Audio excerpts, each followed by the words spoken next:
Hello, everyone. So I'm Beth Tripaldi. I am head of strategy at Argonaut. We're a creative shop. We have roots based in San Francisco and New York. And we are focused on building iconic brand platforms. I'm your moderator today. And this over here is IBM's Vice President of Marketing and Communications, Jonathan Adashek. Thanks for having me. Welcome, Jonathan. All right, so in your role, you've been a driving force behind IBM's push to be the leader in hybrid cloud and AI. And this was actually before generative AI in terms of how you've made that statement. So it sounds like you've been busy. No small feat there. No, it's been an interesting run, and part of what's made it really interesting is Arvind Krishna became CEO in April of 2020, and people were not talking about generative AI at that point. I joined the company in January of 2020, but when Arvind became CEO at the beginning of April, he said, we are going to be the leading hybrid cloud and AI platform company, excuse me. And it was a different perspective of where we are today. But he had this vision of the fact that AI was going to be a key driver in what we were doing. Because you also have to think about it. IBM, we did AI a long time ago. Candidly, we got out over our skis when we did AI a long time ago, and we suffered for it. When we said that Watson was going to cure cancer, we didn't know how, and we got too far out. But this is a different approach that we're taking, a much more focused approach. And our approach on AI is really we're not focused on consumer AI. We're focused on enterprise AI. Yep, on business AI. And it's all coming together under the Let's Create platform. Let's create smarter businesses. Perfect. So I know we've only got a brief amount of time with you, so I want to jump right in. You've been a very powerful voice out there. You've actually made my job pretty easy today. There's a lot of research, a lot of thought pieces that you've published out on in terms of AI. The most provocative thing that I've heard that you've said out there is that the industry is way too focused on personalization at the expense of relevance. Can you tell us a little bit more about that? Everybody keeps talking about personalization. Personalization, personalization, personalization. With AI, we can have more personalized content. I think it's half the battle. I think if you're only going to focus on personalized content, you genuinely are missing half the battle. Because it's got to be relevant. Because everybody's got to remember that as much you're going to create more personalized content, so is your competition. So are your partners, right? So it gets harder and harder to break through. If everybody thinks about all the content that you get today, whether that comes into a Slack channel, into your inbox, through a text message, online, on television, wherever it might be, there's more and more. And if it's not relevant, why do you care? So, we were talking about it before, and somebody, my friend Kevin is here, and he's maybe heard me say this before, and so is Andrew. But not long ago, I got an email addressed to me, dear Jonathan, and I was like, oh, I'll open this up and see what it looks like, and it looked interesting. They knew who I was, but it was for me to join a hair extension club. And either my wife was trying to send me a message, or it just was spam. And I went home and she denies it, so I trust her. So it seemed like spam, but it was not relevant to me, right? It was personalized. It was very personalized. It knew about the company. It knew about my role. It knew who I was. But we've got to get relevant so that we can break through and you can take people. As I think about it, we do no B2C. We only do B2B work. How do we take our customers, our clients on the journey that they need to be on? How do we deliver the right piece of content to the right person with the right message at the right time through the right channel that's going to break through? That's it. Yeah, there's a lot of waste out there. I mean, it's that spray and pray model that a lot of brands are just they're struggling with right now in terms of how do they overcome that at this point in time. I just hired I promoted somebody internally to do our content and creative and work with our agencies. And one of the things that really sold me on Petra, who is fantastic, but she's not a traditional creative, She came from the field. She was running EMEA for us and moved her from Spain here to New York. And she said, I can help us get more focused in the content because we have too much waste in the system. Yep. You create these assets because one person likes it and it never gets used again. And that just takes too many people's time. We got to stop. And that she's made great efforts in just a short amount of time. Yeah, that's amazing. I mean, programmatic can only get you so far, right? So talk to us a little bit about the data that you actually need. What's missing from the equation today? I'm actually pretty lucky. I think I work at a company that has so much data. For us, it's making sure we make the right sense of the data. I was sitting in a meeting the other day. We've been spending a lot of time on ROI, the magic equation. How can you find the ROI for marketing? And my team internally has been spending a lot of time on this because this is what the CFO is always asking for. And I said to him, Jim's our CFO, and I said, Jim, if I had this right now, I would not be sitting here with you because I'd be on a beach somewhere else because I'd have made a lot of money on the topic. But I think we'll see what happens. I think my team has cracked the equation on it in a meaningful way. But I was sitting in the room and we were talking about something, and I said, okay, but how do I get the data? Where are the points? And he showed me something. He's like, I've got over 1 billion points. Again, we are a B2B company. He's like, I've got over 1 billion points of data from our last year that I can now go back and look at and get much more specific about those clients. I don't know that there's one thing that we're missing right now.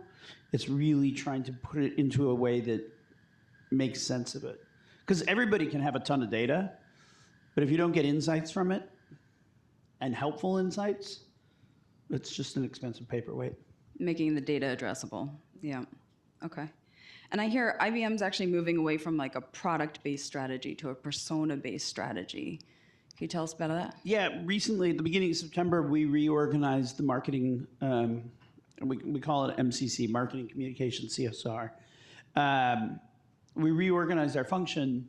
We used to go software, infrastructure, and consulting.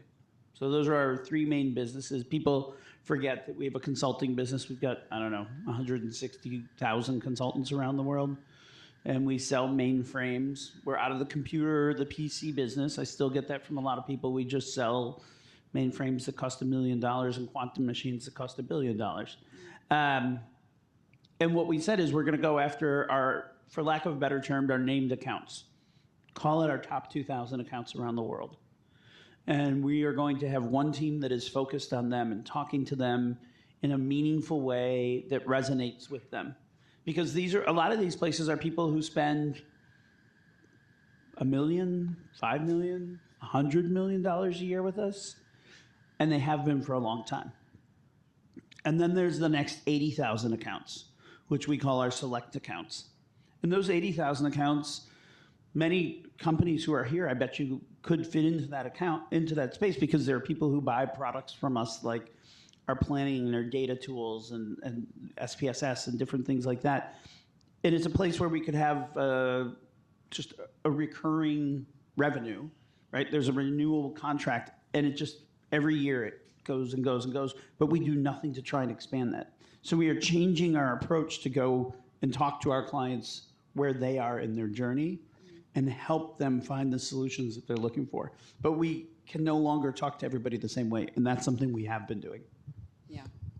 You have this great iceberg metaphor that you've used, because part of the issue with, you have all this data, but if you can't operationalize it, there's this sort of gap in the system. Can you talk to us a little bit about like what's missing, what's holding a lot of these companies back from actually making that addressable? Yeah, so the metaphor I use is AI is like a big iceberg. There's 20% above the water, and that's ChatGPT and Claude and Gemini and different great tools like that do a lot and people can use every day. Then there's 80% below the water, which is the enterprise AI that you don't really interact with every day, but You might do some of it at work, but it's going to be much more focused, and it's genuinely going to be how I think how people's lives will change a lot more, because this is how businesses are going to change. This is how it's going to change the way you travel, the way you transact, the way you do all these things. And that's where we are focused. We're focused deep underwater on those enterprise pieces. And I spend a lot of time with clients. I'm really fortunate. I do more than just my marketing and comms and CSR job.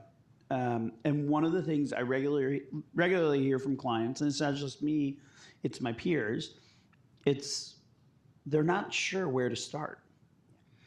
Or they're saying, our data's not right. And if I do the data, then I'm not making progress. Well, I would argue to everybody who has that thought in their head right now, you can't have AI without IA. You have to have the right information architecture. It is that simple. It might be slow, it might be painful, you might feel like you're not making a lot of fast, sexy progress, but in reality, you got to do it now, otherwise you're going to be in a bigger hole down the road.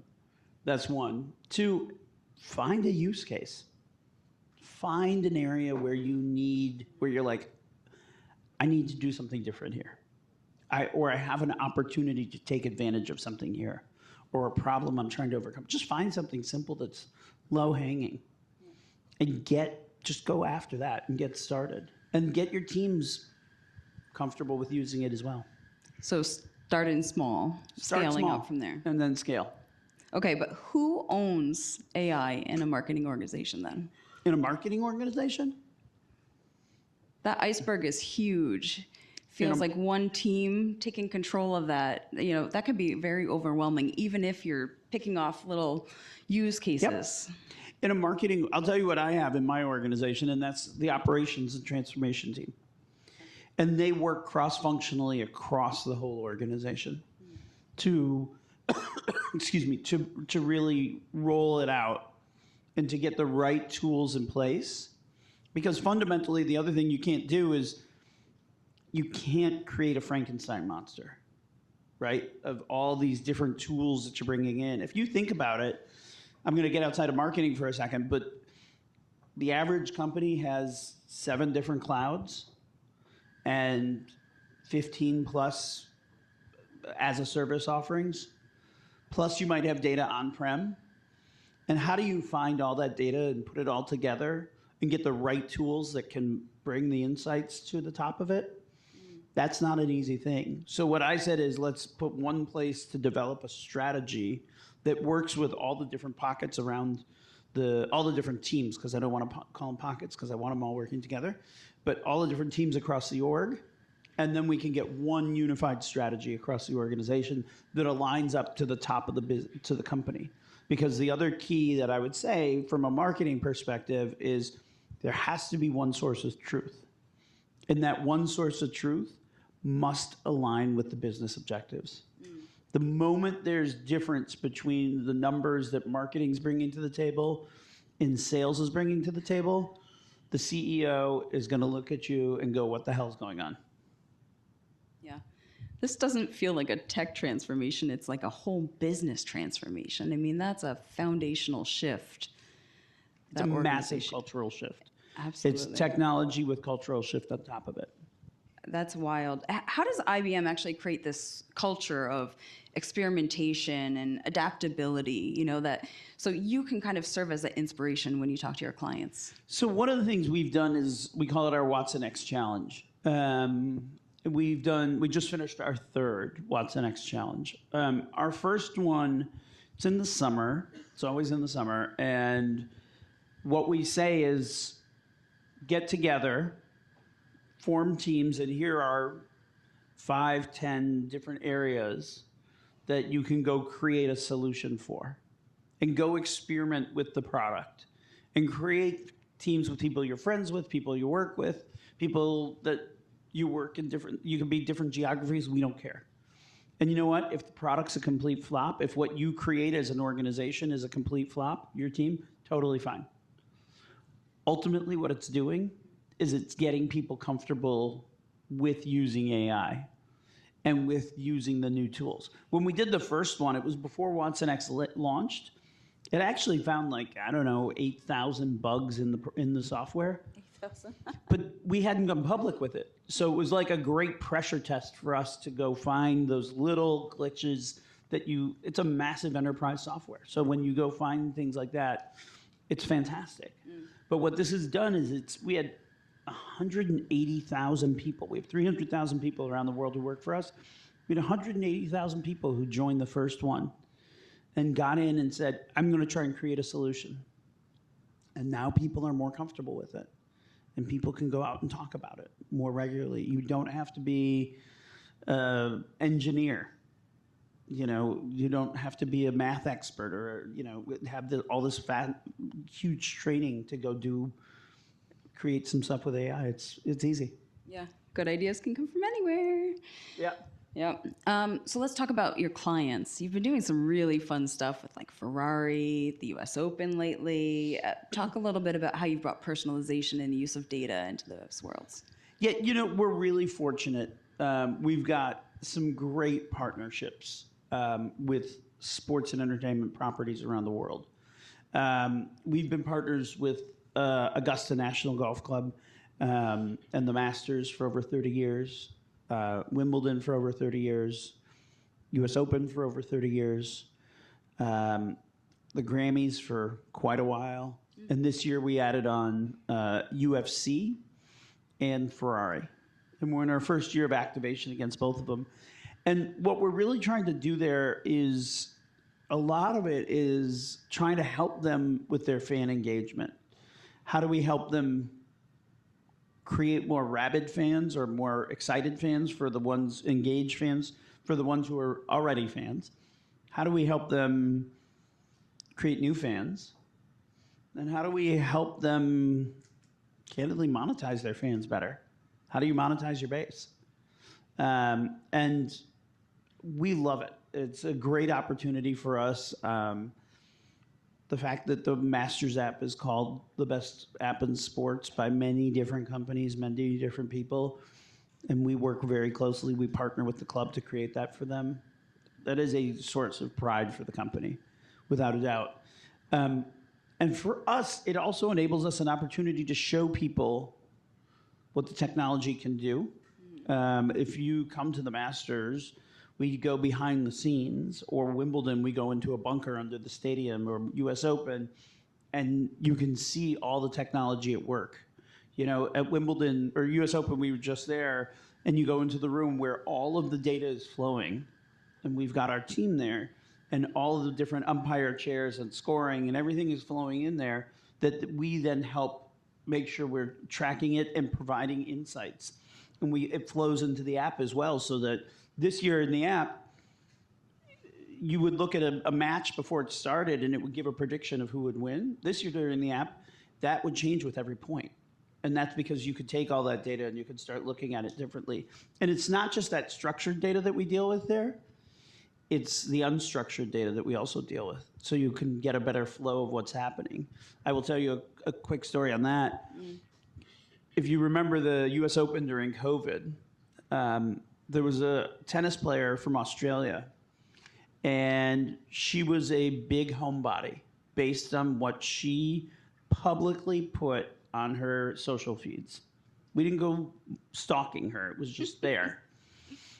And she had left Australia in, February, and couldn't go back home until the season was over. And the US Open was the last match of the season. So she was playing fantastic, but we also started looking at the unstructured data that was there that said she was a homebody. And it led us to believe that she was going to not go as far into the tournament as other experts were saying it was the case. And that is exactly what happened. Her mind was getting her back to Australia already. And it was an interesting play. But what it also does for us, and I'm very long-winded on this answer, I apologize, is it allows us to engage with our clients at a place where they've got great passion. Come and talk to me about the Green Bay Packers, and I am hooked, right? Come and talk to me about the Grateful Dead, I am hooked. We do this with sports. We do it with music, with the Grammys. We do it with CSR as well, because people have great passion around education and healthcare. So those are different ways that we're able to then bring our technology to life and show people. It's about story showing, not just storytelling. Yeah, I love that. I think a lot of people look at AI and personalization and kind of like start and stop with paid media. But you guys have really pushed it and brought it into experiential and made it feel like it's really attainable to take some very personal data and make sure that it feels like you deliver a really unique, personalized experience for everyone that walks through that door. It works for us there, but that doesn't necessarily scale very well, just very candidly. But if you only look at AI against paid media, no offense to my paid media friends in the room, I think it's sort of like relevancy. I think you're missing a big part of it. I'd look at our events.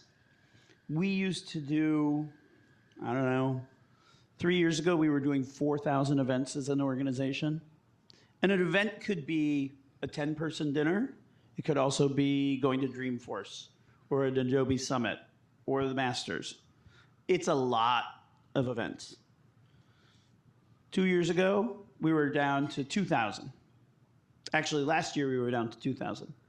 We were getting 10% more CIs or client signals, client interests, leads basically, out of half the number, and we were getting those at a cheaper rate because we were using AI to get much more targeted in who we engaged with, where we showed up, who were the people we tried to get to those. This year we've cut that number in half, and we've seen a growth again in terms of the number of leads, the number of signals, and the cost going down as well because we're using AI there. It can cut across the whole organization in a very meaningful way. Yeah, that's amazing. I know we're running out of time here. Any final parting words, any words of advice for anybody that's looking to scale AI at their organization? Yeah, I think nobody should feel like they are woefully behind other people. I hear that regularly, like my company is so far behind. There are going to be outliers that are going to be further ahead. I'm not trying to toot our own horn, but I have a plan that has us at 90% of the function will be AI or automation enhanced or operated by the middle to the end of 27. So it's a significant shift in my organization. I also work at a company that builds the AI, and but a lot of people are just getting started on the journey, and everybody who I've met wants to help each other. Even competition wants to help each other to better understand it. Start small, ask for help, look at other people, get the inspiration, and keep going. Amazing. Thank you so much for your time today. Thank you. Thanks for having me.